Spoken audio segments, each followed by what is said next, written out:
So the only one who hasn't been exposed to the pathogens of the koan so far is you. Koan-born illness. Yeah, it is like that. I've noticed it's like that. If you spend time with a koan, it just kind of, it's weird. It's kind of insidious. It climbs into the sort of the darkest parts of my psyche and then brings things up when I'm not expecting them and odd things. And so I may have already said this, but the thing that actually made me choose this koan to bring here was that I had a dream about somebody I was in a relationship with years and years ago that, and she was just like a cameo appearance. I don't remember what the dream was, but there she was. It was a relationship that went sour that I really screwed it up. I screwed it up big time.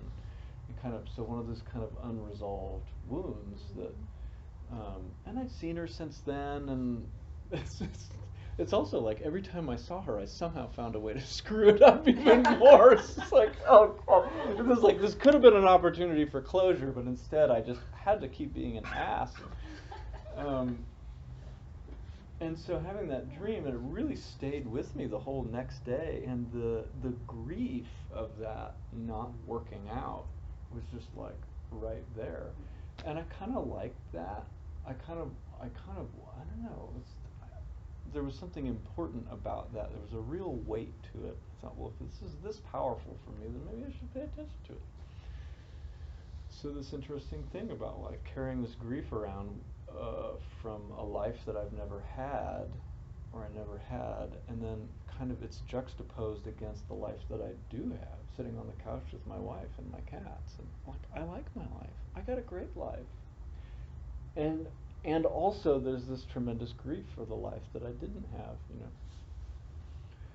And so I just wanted to kind of point at that as something that I think at least our brand of Zen really values is even the dark bits of life and the dark parts of life that never got to be also have a place here with us and have a place in meditation, and that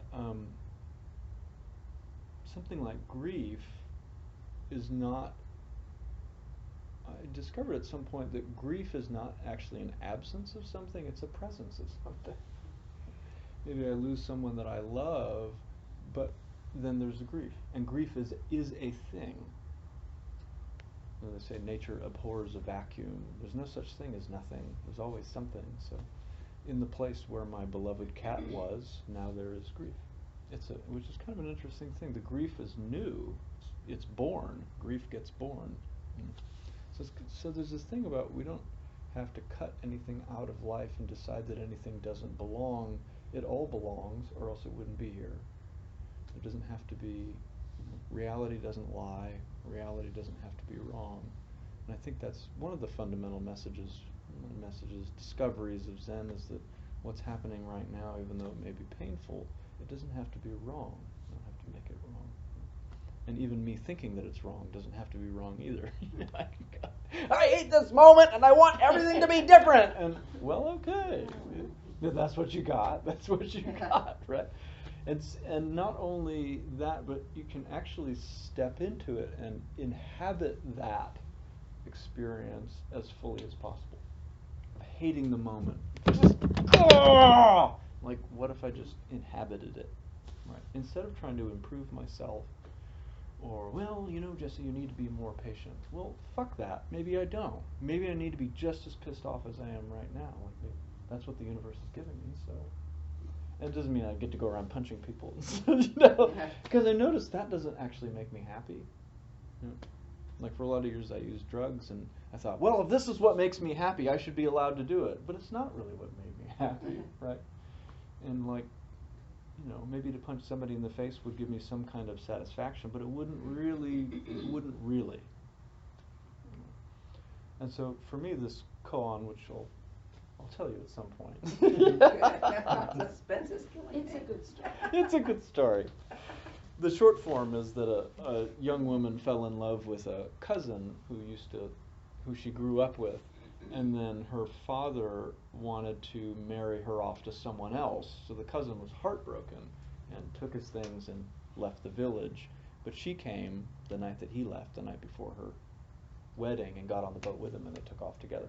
And they started this whole life down the river, had kids. Years later, she decides she needs to go home and kind of like make good with her family, tie up all the loose ends, and tell her father, hey, sorry about just disappearing off into the night, 20 years ago, you didn't even know I was alive.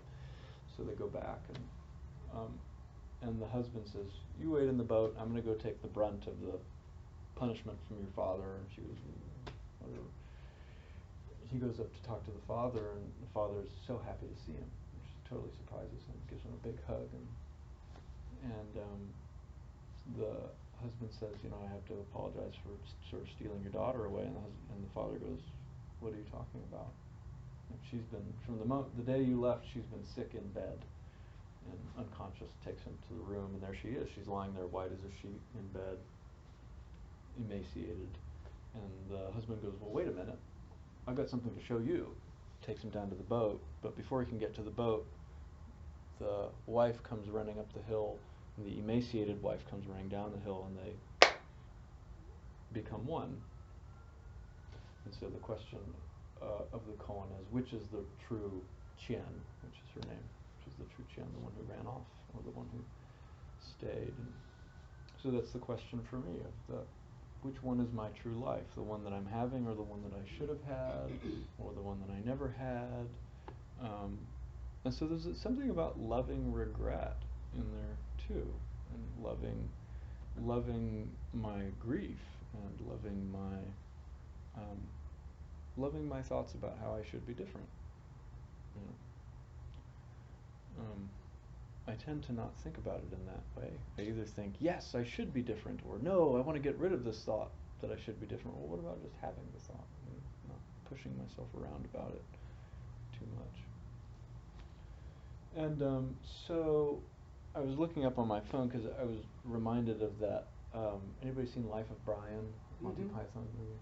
At the end, he's crucified, and he's up there with a bunch of them, and they're singing. What are they singing? Always on the bright side of life. Life's a bunch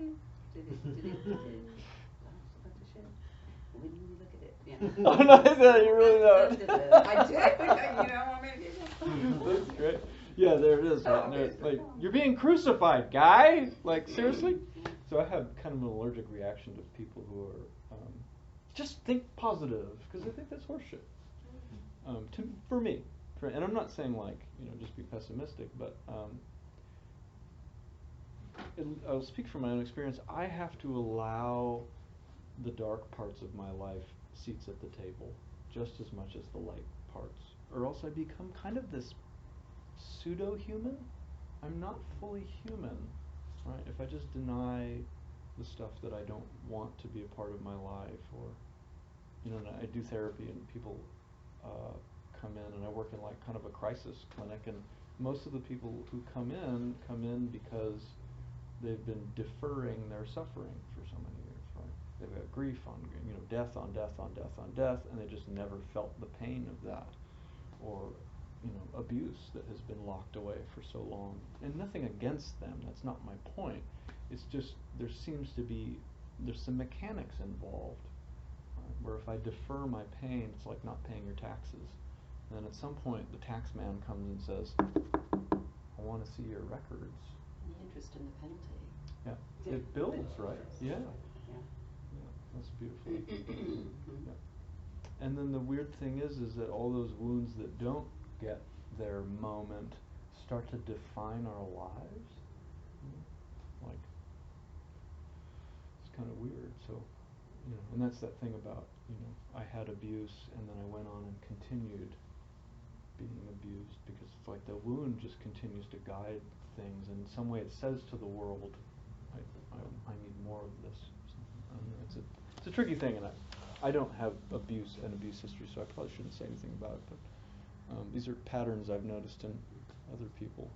And so there's something about the Chien who's lying in the bed, emaciated. We have to in some way make space for her, and I think that's and there's so many different ways to do it, but I think the kind of awakening that I'm going for here with people is the kind that it's more and more inclusive, right?